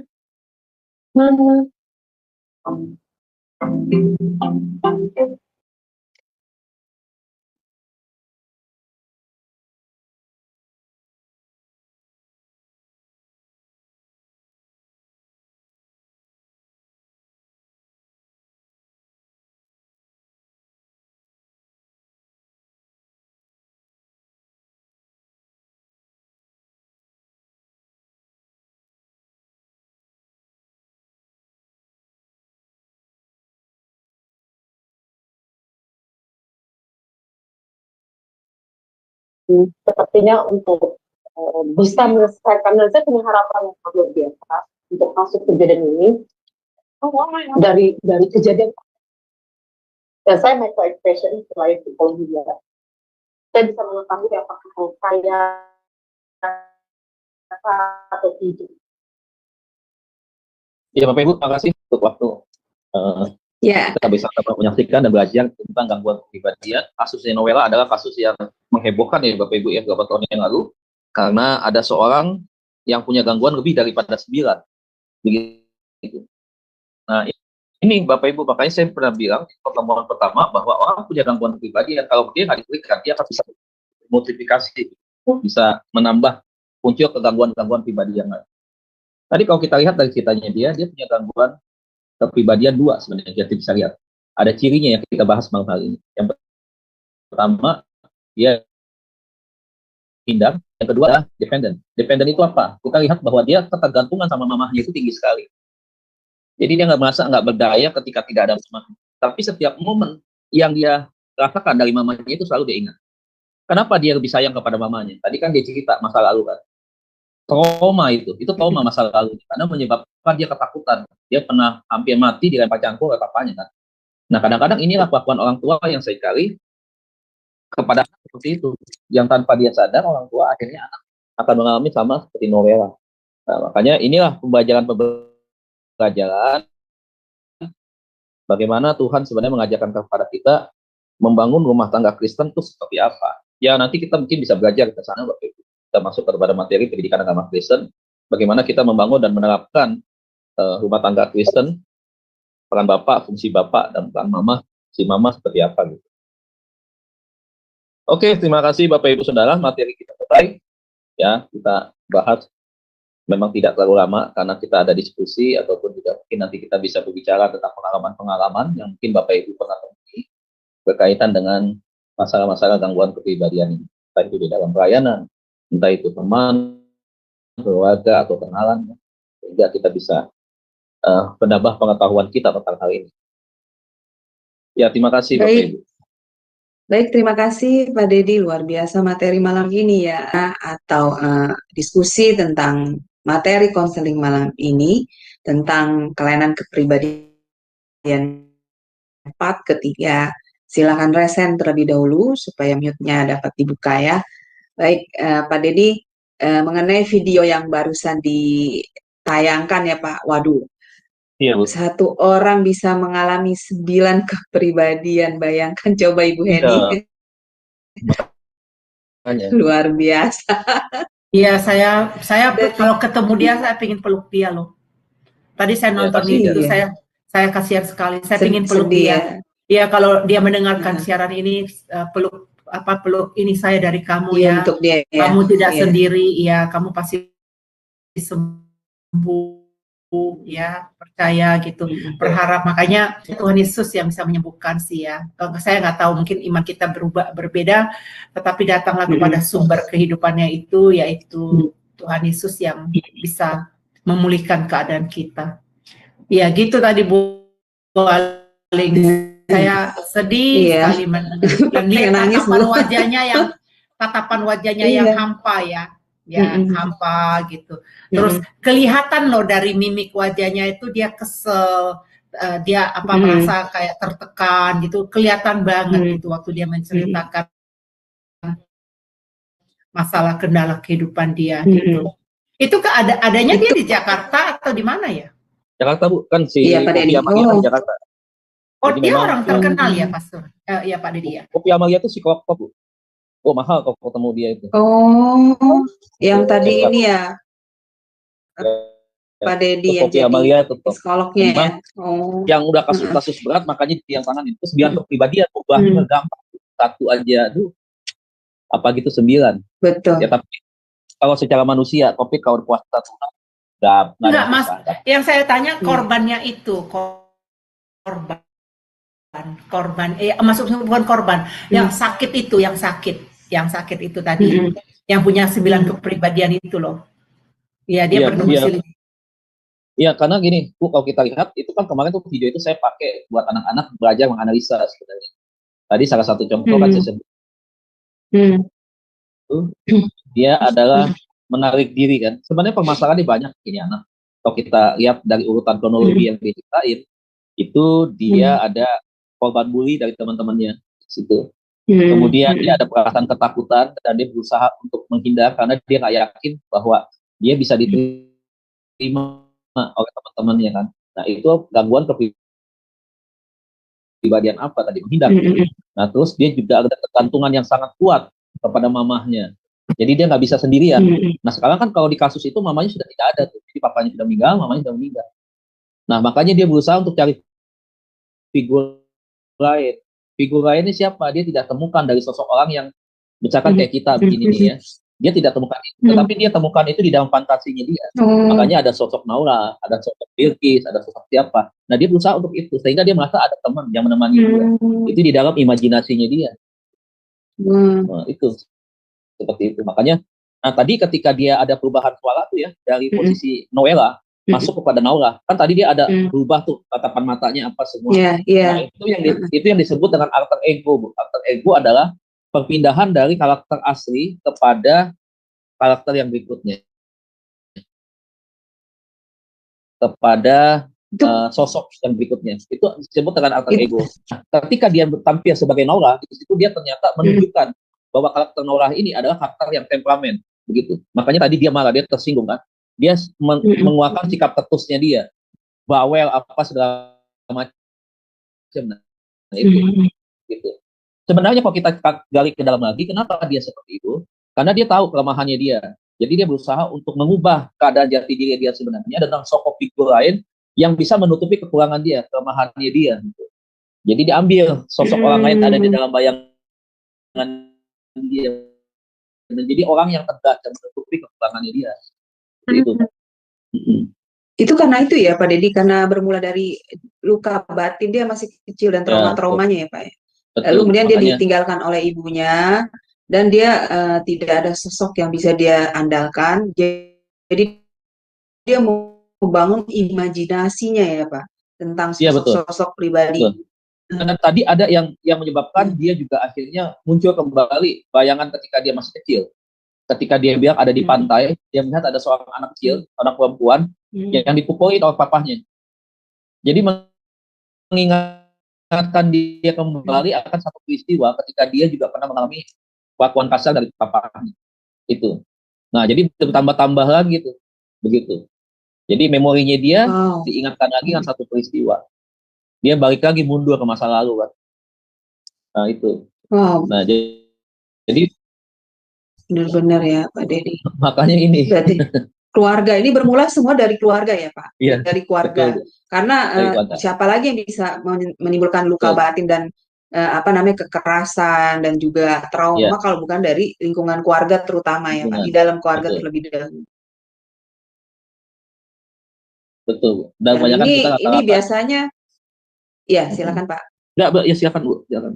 Ya biasanya Pak Deddy hal ini terjadi ya karena orang tuanya emosinya juga nggak stabil kali ya. Jadi kayak pelampiasan gitu ya. Jadi dilampiaskan emosi misalnya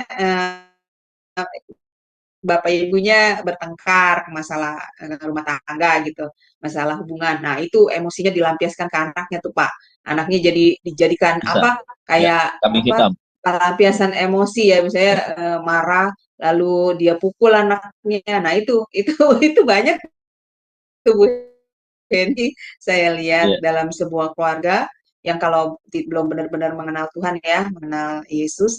Nah, jadi ya seperti itu mereka pada saat biasanya Pak Deddy terjadi pada saat tekanan yang kuat ya yang dialami oleh kedua orang tuanya karena ya mungkin karena masalah ekonomi atau masalah hubungan mereka. Nah, disitulah pada saat mereka bertengkar, nah mereka melampiaskannya juga kepada anak-anak mereka. Biasanya seperti itu ya Pak Deddy. Ya bisa itu. Tapi kadang-kadang gini, masa lalu dari orang tuanya juga menentukan. Makanya kalau orang tuanya pernah dapatkan perlakuan dari kakeknya, misalkan Noella punya kakek, punya papa, kakeknya juga dulu keras sama papahnya. Nah, papahnya juga tidak membereskan itu, melakukan hal yang sama, cara mendidik kepada anaknya. Nah, akhirnya bisa juga lanjut kepada keturunannya. Makanya kenapa kita... Iya, jadi kayak siklus ya Pak, jadi ya siklus yang nggak ada putusnya. Iya. Siklus itu ini siklus. Iya. Wah, saya baru paham. Jadi memang seperti kata Alkitab bilang, seperti Alkitab bilang memang ada kutub keturunan seperti kayak gitu memang. Salah satunya kayak begitu kan, kehancuran kan. Ya kita bilang kan. Benar nggak Pak? Pak, benar nggak? Pemahaman saya ini benar nggak Pak? Siklus itu bisa putus, kutukan itu bisa putus kalau keturunannya itu mengalami pemulihan Pak dalam dirinya. Iya, itu dia benar. Saya sendiri kan ngalamin. Jadi ketika saya mengalami masa-masa dulu seperti itu, saya dipulihkan. Kan saya tahu akhirnya apa? Anak saya pun saya layani dengan cara seperti itu juga. Maksudnya saya doakan, saya putuskan semua kutub-kutub yang berkaitan dengan warisan daripada orang tua kita, ya. Warisan-warisan bukan hanya berkaitan dengan penyembahan berhala, bukan cuma itu aja. Kan yang diwariskan itu kan banyak, sekolah asuh yang salah kan diwariskan kepada anak yang dia miliki begitu kan. Nah, dia nggak tahu kan bahwa itu adalah pola yang salah di dalam mendidik anak. Akhirnya itu menjadi luka buat anaknya. Nah, tidak diberesin lagi oleh anaknya. Jadi ketika anak itu punya anak lagi ya sedih. Makanya di dalam iman Kristen kita ini luar biasa ya. Yang namanya kita mengenal Tuhan, pertobatan, ya kita semua namanya pemutusan kutuk itu harus percaya tidak percaya ya, itu harus dilakukan. Kalau tidak ya akan tidak sempurna pertobatan kita gitu. Jadi ya itu hal-hal yang tidak baik itu harus kita berakhir sudah lah gitu. Jadi jangan sampai ke generasi kita yang dia juga nggak tahu apa-apa begitu, tapi nanti akhirnya juga akan mengalami hal-hal yang tidak kita inginkan. Iya, iya. Bagaimana Bu Heni? Bu Heni, gimana tanggapannya Bu mengenai video tadi Bu? Silakan. Iya, saya jujur, saya sangat miris ya hati saya melihat orang yang punya kepribadian itu sebenarnya bukan pilihan dia loh, dia nggak mau sebenarnya demikian. Iya. Jadi kalau saya mengenal dia, saya tahu nomor teleponnya, saya mau ajak dia ngobrol ya supaya dia bisa terlepas dari hal ini ya. Dia perlu teman yang orang yang betul-betul mengasihi dia, yang bisa menerima apa ada dia gitu ya. Itu bisa gitu. Jadi kejiwaan seseorang tadi. Tapi ini sangat mengagetkan saya sih, karena belum pernah saya tahu yang selama ini kayak begini. Nah, dengan materi pelajaran yang tadi Bapak sampaikan mengenai pelajaran yang ketiga ya Pak ya, mengenai bukan ketiga, sebentar, kedua, dependen. Oh ya, kelompok ketiga ya gangguan kepribadian dependen. Ya, nah ini kalau itu kan berarti dia low kepercayaan diri ya Pak ya, dia kurang terlalu pede Pak, terlalu yakin. Nah, itu bagaimana Pak? Iya, kepedean malah ya Bu Heni. Iya, pede banget. Ya, itu ada gangguan kejiwaan juga nggak Pak itu? Ada gangguan kepribadian. Kemarin kan gangguan kepribadian itu kan masuk dalam kelompok narsistik.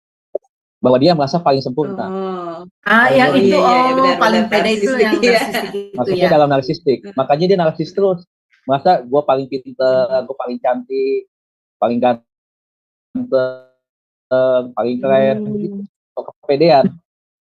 Padahal makanya dia merasa ketika dia berpakaian, dia fashion itu karena dia ingin menonjolkan gue lebih daripada yang lain. Gitu. Narsistik masuknya. Lawannya memuji diri sendiri ya. Betul, memuji diri sendiri. Bukan hanya Pak, dia saya berarti gangguan kejiwaan dong Pak. Karena saya kalau masak saya bilang enak, saya bilang gitu. Masakan saya. Gua masuk gangguan kejiwaan, kalau itu masih dalam kepribadian. Beda dengan kejiwaan. Kalau kepribadian itu kan aktivitasnya gitu kan, sesuatu yang keluar penyimpangan itu, tindakan-tindakan yang menyimpangnya.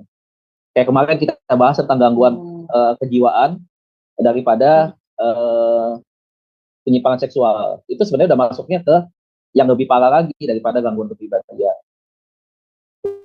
Penyimpangan itu udah masuk ke kejiwaan itu.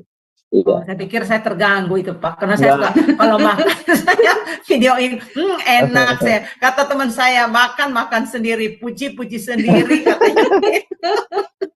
Tapi dia juga gitu Bu, kalau saya masak enak sih juga suka bilang, aduh ini enak banget nih masakan saya gitu.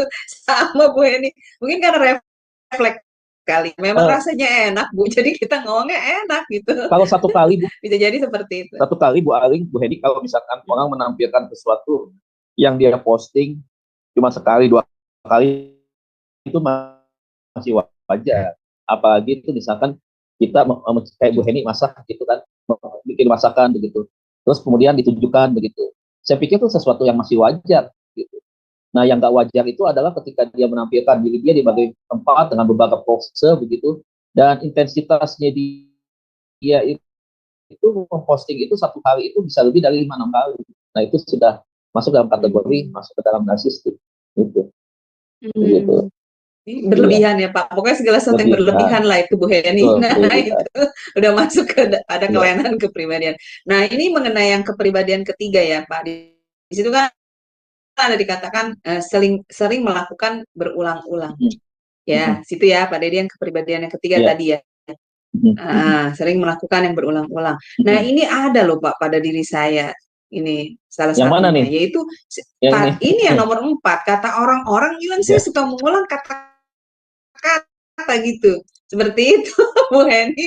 Kira-kira benar nggak Bu, Ibu Heni yang suka ngobrol sama saya? Apakah benar Bu? Karena sudah ada yang beberapa orang ngomong seperti itu. Jangan suka mengulang kata-kata katanya. Ya, gimana Pak? Bu, kalau mengulang kata-kata, kalau udah lagi satu kali komunikasi itu hal yang wajar, begitu. Tapi kalau sering mengulang kata-kata dengan orang yang sama, waktunya sama, dalam satu hari itu, tapi tempatnya berbeda, nah itu sudah ada ciri-ciri ke sana begitu. Tapi kalau kita melihat maksudnya begitu mengulang kata-katanya. Kalau kita lihat dari share ini, kalau kita lihat dari sini kan sebenarnya kan ini kan enggak nih begitu. Ini kadang-kadang gini, kenapa kita bisa mengulang-ulang itu? Karena mungkin waktu kita ngomong, lawan bicara kita responnya mungkin enggak ke kita, dia lagi nunduk atau apa, jadi kita mengulangi begitu, berjelas lagi. Itu bisa juga begitu. Nah, kecuali kalau lawan bicara sedang lagi konsen, misalkan begitu, nah itu mengulang, saya pikir itu masih hal yang wajar sih. Kecuali kalau memang kepada semua orang, ulang itu lagi. Nah, itu. Gitu. Untung saya nggak kayak gitu, bukan begitu Pak mengulangnya. Enggak, kayaknya Bu Ali nggak kayak gitu. Kalau ini kan kalau yang saya ketemuin sama orang-orang teman-teman yang pernah berkata, dia sudah pernah ceritakan. Nanti sebentar lagi dia ceritakan lagi. Dia ulangin lagi. Iya, betul. Iya, gitu. Terus kemudian besok lagi dia ngomongin lagi kayak gitu. Iya, benar. Dan cerita yang sama.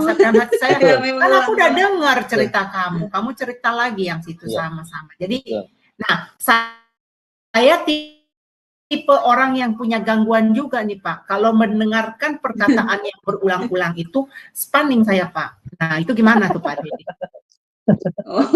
Ini kalau ini Ibu Heni mendengarkan itu yang spanning ya. Maksudnya kan aku udah dengar, kan aku udah ceritain, aku sudah tahu ceritanya itu. Malah masih aku ingat bagaimana cara dia ngomong. Aku kan suka niru cara ngomongan orang tuh. Jadi aku tahu ini dialek kamu kayak apa, notasinya bagaimana. Saya suka ingat gitu. Jadi udahlah gitu. Saya udah tahu ya, jangan cerita itu lagi. Move on. Ayo cerita yang lain gitu. Biasanya gini Bu, ya mungkin Ibu terpancing itu karena Ibu kurang apa ya namanya ya, kurang sabar untuk mau mendengar lagi begitu. Ini bisa aja ketika dia ngomongin itu lagi ya berulang-ulang, sebenarnya dia nunggu respon Ibu ada pujian nggak dengan apa yang diceritakan kemarin sebelumnya. Jadi ada orang juga orang pengen ceritanya itu mendapatkan apresiasi dari kita kan. Oh hebat kamu, oh kamu begini begitu. Ada orang yang mau dinilai begitu ketika dia berbicara Bu. Ada motivasi tertentu. Nah mungkin bisa saja ketika Ibu mungkin tidak memberikan apresiasi dalam bentuk pujian sama dia gitu kan. Nah mungkin bisa saja akhirnya itu dia ulang lagi. Nah bisa jadi. Ada orang ya yang membutuhkan itu ya. Kalau saya nggak bisa gombal, saya nggak bisa. Saya kalau memuji orang memang apa faktanya gitu loh. Jadi nggak mungkin saya orang apa itu langsung saya puji. Itu buat saya tuh risih buat saya Pak. Iya. Ibu emang orang yang tipenya to the point ya. Gitu. Tapi biasanya memang kebanyakan kalau ini gangguan ini ya kebanyakan dialami memang oleh perempuan. Kenapa begitu? Karena di rumahnya dia tidak dengar permasalahannya. Suaminya nggak pernah mau mendengarin apa yang dia sampaikan begitu. Suami tahu cuek. Makanya dia akhirnya suka mau cari perhatian dengan siapin gitu. Jadi karena dia tidak didengar. Makanya selalu saya bilang kepada nih kalau kita bicara lagi dengan laki-laki hamba Tuhan, seberapapun mungkin ceritanya nggak seseru dengan apa yang kita mau dengar, tapi ketika istri kita cerita sama kita, maka suami harus dengar, apapun juga harus dengar, tanggepin, gitu. Walaupun dalam keadaan kita capek, tanggepin dulu. Nah, ketika dia udah didengar, ketika mungkin kalau kita perlu kasih pujian, kita kasih pujian, kalau kita perlu kasih masukan, gitu. Tapi setidaknya saat dia didengar, gitu. Kalau dia tidak didengar, maka akhirnya sekali ngomong tidak didengar, sekali tidak didengar. Dia tidak didengar. Maka itu tadi ketika dia ketemukan orang yang cocok, mau dengerin dia keluar semua tuh Bu, semua yang dia pendam, dia ceritain semua tuh. Kadang-kadang kelemahannya orang yang seperti ini dia tanpa sadar menceritakan tentang kejelekan keluarganya, suaminya, dan bahkan kekurangan atau masalahnya di rumah tangga. Kejelekannya seperti itu. Karena dalam jangka waktu yang lama itu dia tidak bisa mengungkapkan apa yang dia mau komunikasikan. Nah, di dalam pernikahan Kristen kita belajar nih tentang komunikasi suami istri. Nanti kita belajar, Bu, tentang hal ini. Ya. Nah, Pak Dedi, sekarang kenapa penyebab seorang suami itu bisa tidak mau mendengarkan istrinya itu? Itu kenapa ya, Pak? Iya benar ya, Bu. Ini kenapa coba? Maaf ya, Bu. Laki-laki itu punya sifat kejenuhannya tinggi daripada perempuan. Begitu. Laki-laki itu selain memang dia seorang menggunakan rumahnya bidang dia punya profesi bukan kepribadian ganda nih, tapi profesinya ganda gitu. Ada hal-hal yang harus dia kerjakan, pasti otaknya akan terus pakai bekerja. Keletihan otak itu bisa juga membawa kepada keletihan fisik, sehingga pada akhirnya kehilangan semangat atau gairah.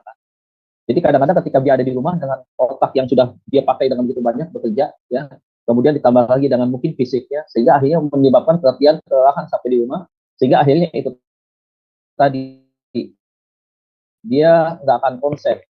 Bahkan kadang-kadang kenapa ada istri di rumah merasa bahwa ketika saya ngomong dengan suami nanggapin, sebenarnya nggak nanggapin juga.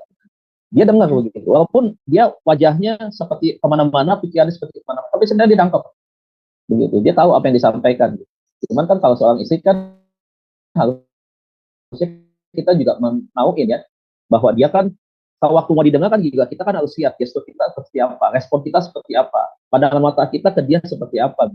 Jadi kembali lagi, ketika istri menyampaikan satu komunikasi, membangun komunikasi, dia bercerita tentang apa yang dia utarakan kepada pasangannya, maka dia bukan cuma mau didengar, pendapatnya dia juga ingin diterima gitu. Nah, itu yang harus dipahami oleh laki-laki.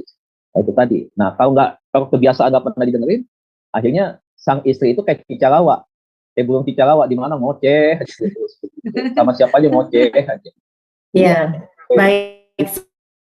Saya akan baca ada pertanyaan ada pertanyaan di ini ya, bertanya begini.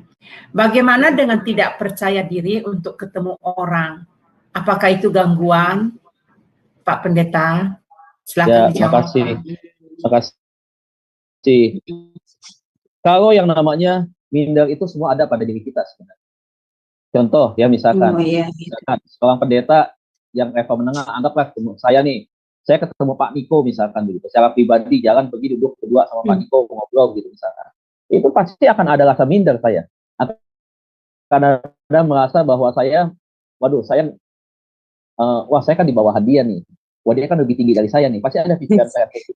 Nah, itu wajar ya, kita semua nggak bisa menghindari apa yang disebut dengan minder. Tetapi kalau misalkan kepercayaan diri ini adalah bukan hanya kita berjumpa dengan orang sebenarnya, tetapi juga berkaitan dengan tanggung jawab. Dan kemudian tanggung jawab itu kita balikan, kita ukur dengan teman diri kita. Selalu apapun yang dipercayakan sama kita selalu katakan tidak bisa.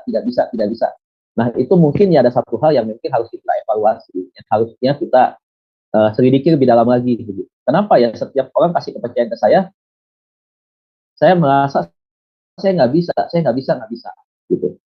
Makanya di gereja kan juga ada begitu. Ketika kita kasih kepercayaan dia, ayo kamu ini, saya nggak mau, apapun dikasih nggak mau, karena dia sedang melihat itu.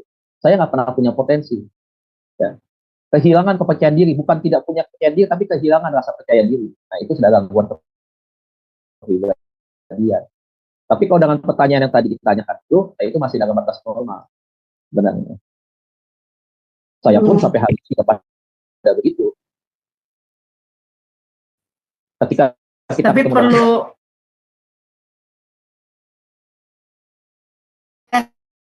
sarankan untuk atau konsultasi dengan Bapak Pendeta, boleh dibuat perjanjian. Jadi nanti ketemunya di break room ya Pak ya, atau Ibu, nanti bisa berdiskusi, nggak bayar kok, gratis ya, jangan dipikir minta bayaran, nggak dibayar gratis.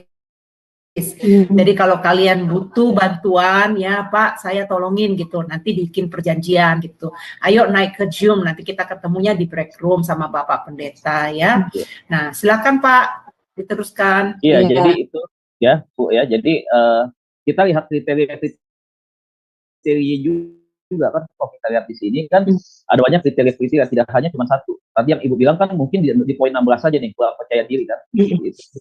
Nah, tapi kalau yang lainnya ini ada nggak gejala-gejala ini? Gitu. Kalau gejala-gejala ini ada, maka ya kita bisa terindikasi. Kemarin saya bilang begini, memang kita dari indikasi dari misalkan dari ini poin 26 poin ini kan kemarin saya bilang 50% gejala ini ada pada diri seseorang, maka terindikasi orang itu punya gangguan kepribadian ini. Begitu.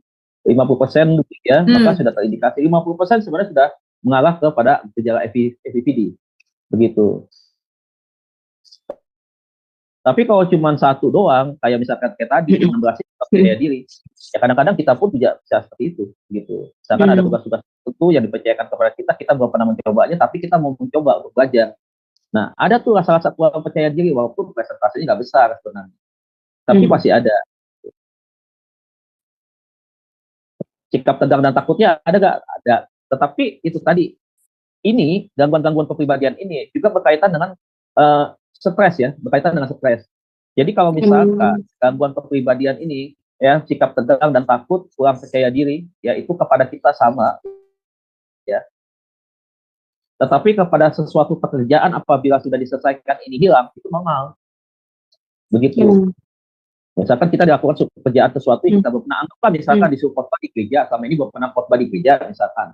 Pasti karena itu pekerjaan yang baru pertama kali kita mulai, pasti kita merasa kurang pede juga nih gitu, karena belum pernah mencoba kan, ada rasa kekhawatiran, ketakutan, ada tegangnya juga nggak ada kan, masuk poin 11, poin 16 gitu. Tapi setelah khotbahnya selesai, ya ini udah hilang, nggak ada lagi, normal. Tapi kalau itu berlanjut terus begitu, nah itu berarti sudah menjadi sebuah gangguan kan? Begitu. Nah jadi itu salah satunya. Oh jadi saya ingat itu Bu Heni. Waktu pertama kali saya harus jadi host moderator di skema Adonai, itu saya mengalami hal-hal yang seperti Pak Dedi bilang itu tadi di gejala itu. Tapi memang benar setelah itu ya, kalau ibu nggak hilang sampai hari ini begitu terus, waduh. Nah, berarti udah ada dua indikasi tuh. Udah ada dua indikasi. Itu hanya awal 1, 2, 3 kali ya, 3 ke 4 kalinya udah bisa menguasai gitu, karena mungkin ada gitu ya. Iya, wajar. Memang kadang menghadapi hal-hal yang baru ya Bu Heni seperti itu Bu, ya kan, yang belum pernah kita lakukan, pasti ada rasa takut, cemas, kurang percaya diri, nah gitu sampai stres akhirnya, iya. Tapi setelah dilewati, dijalani dan sudah mulai bisa menemukan celahnya dan sudah mulai terbiasa, ya hilang sih gejala-gejala. Jadi memang gini Bu, orang gangguan kepribadian itu memang identik dengan stres dan depresi juga. Pasti begitu, karena kan contoh takut ya, takut itu kan tidak sekedar dia takut aja, tapi kan takut itu ada ketakutan yang tidak sama dengan ketakutan orang yang normal gitu. Jadi kan pasti ada efeknya, tegang kan begitu kan, jadi menimbulkan itu, bisa menimbulkan stres gitu. Ketakutan yang sangat kan juga bisa membawa orang kepada hal-hal yang bisa menyebabkan seperti stres dan depresi gitu. Bahkan kadang-kadang orang tebaknya seperti fobia gitu kan. Padahal beda lagi kalau fobia. Iya, betul. Nah Pak, kalau tadi yang takut, ya silakan Bu Heni. Ya, enggak, tadi kan ada penyakit yang perfeksionis itu ya. Iya, yang keberapa lagi, yang keempat ya? Obsesif. Yang ketiga Ibu. Yang ketiga ya. Gangguan kepribadian ketiga, obsesif kompulsif. Nah itu dia obsesif namanya, itu obsesif namanya ya. Nah ini, nah dia perfeksionis. Nah.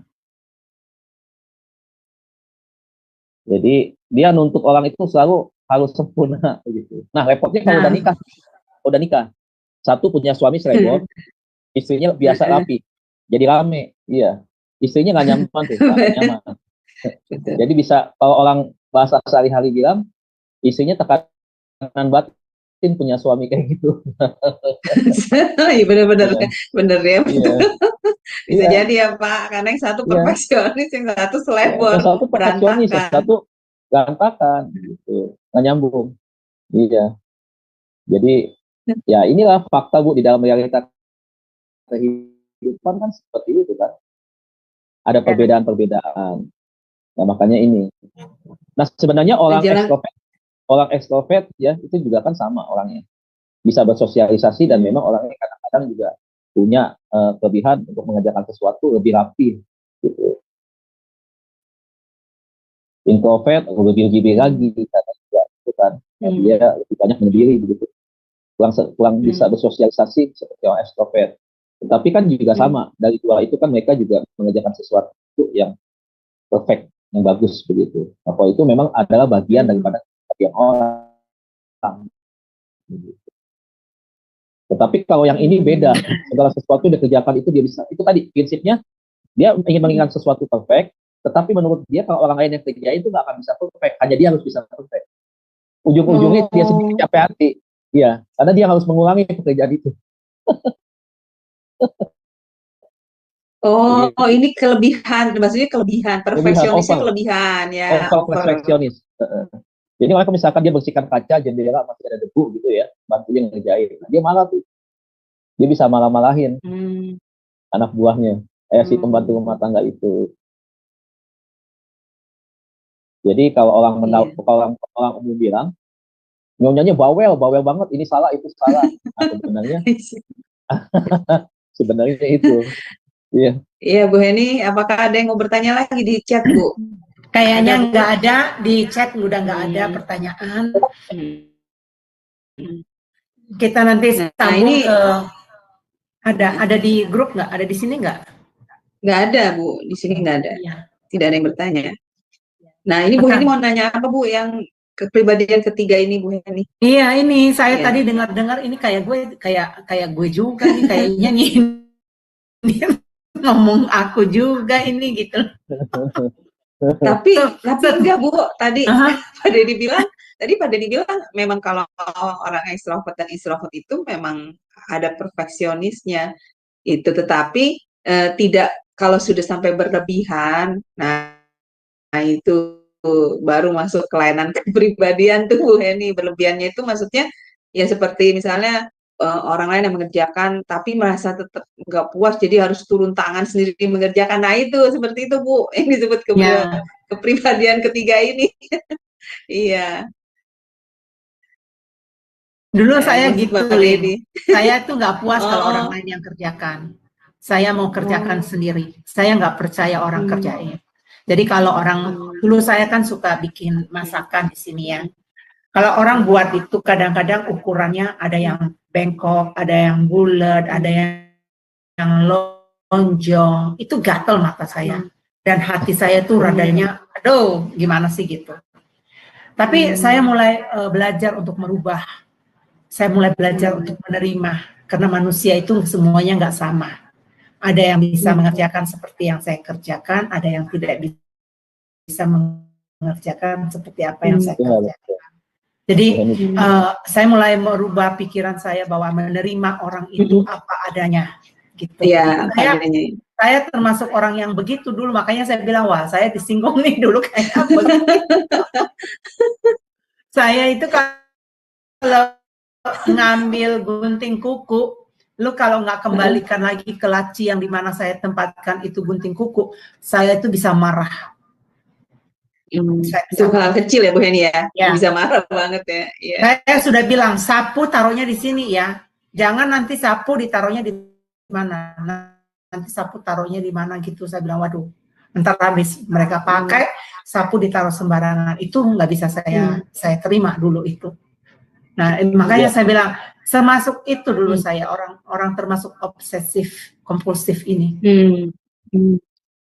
Karena berarti Bu Heni untuk hal-hal silakan Pak. Mungkin ibu terbiasa dari kecil keluarga mengajarkan itu kedisiplinan untuk rapi mungkin ya. Ambil barang di mana, taruh itu di mana, itu sudah terbiasa rapi. Jadi itu akhirnya kebentuk kepada ibu. Nah kemudian memang yang ibu bilang betul, itu solusinya harus menerima, karena sempurnaannya kita belum tentu bisa diikuti oleh kesempurnaan orang lain, belum bisa. Kesempurnaan yang ibu harapkan itu bisa dikerjakan oleh orang lain. Jadi itu, makanya kalau kita masih berpikir dengan pola lama, ini kita sendiri yang capek, Bu. Karena kenapa? Karena tensi kita akan tinggi setiap hari, darah tinggi itu kita lama-lama. akan marah terus ngadepin anak buah, kesel gitu. Akhirnya ya bebannya di kita.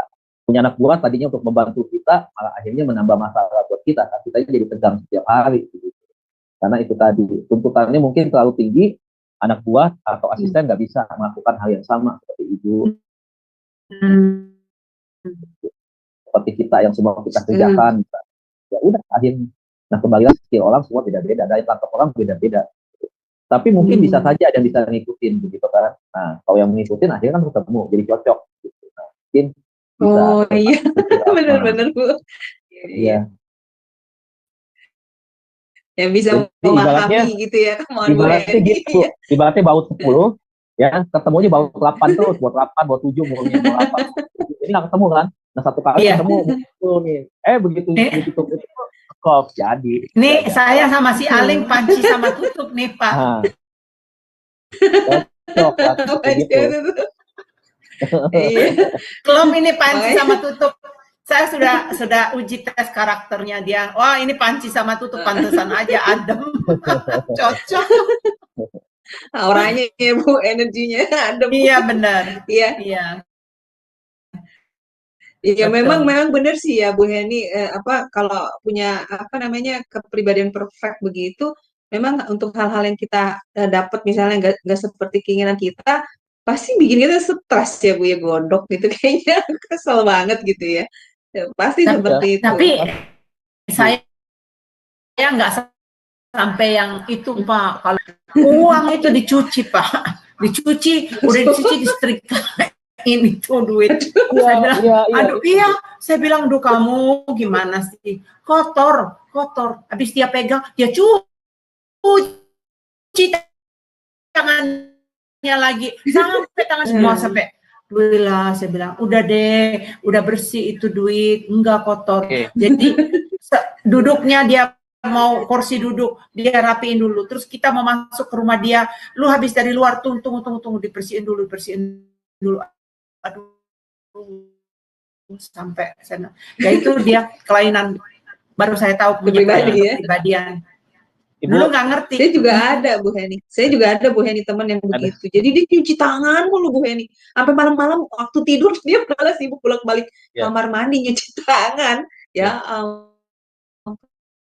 Jadi mengganggu semua orang yang tidur kan. Bagaimana cara menyembuhkan mereka itu ya Pak ya? Nah ya gimana tuh Pak? Tentunya memang harus lewat terapi. Kemudian kan itu kan sudah masuk ke dalam pikiran ya. Jadi memang itu harus ikutin bahwa terapi kognitif ya berkaitan dengan pikirannya dia. Kan itu kan semua kan diperintah oleh otak tindakan kita. Jadi kadang-kadang nah itu yang harus diperbaiki, dibiasakan. Nah sebelum saya jelaskan lagi nih, satu nih yang paling kita sering. Pernah nggak ibu punya teman, punya keluarga, kalau mandi lama banget nggak keluar-keluar? Lama banget ya? Iya, ada Pak. Kalau punya kamar mandi satu, kalau ada yang tebal, aku nggak bakal bisa masuk kan, karena dia di dalam belum selesai. Mandinya lama banget. Iya. Saya ada kenal seseorang yang dekat sama saya dulu itu, mandi lama banget. Sampai dibilang gini Bu Heni ya, kamu mandi beranak di dalam. Katanya, lu mandi lama banget? Enggak, siapa bilang gue lama? Enggak, biasa aja. Nah dia nggak sadar.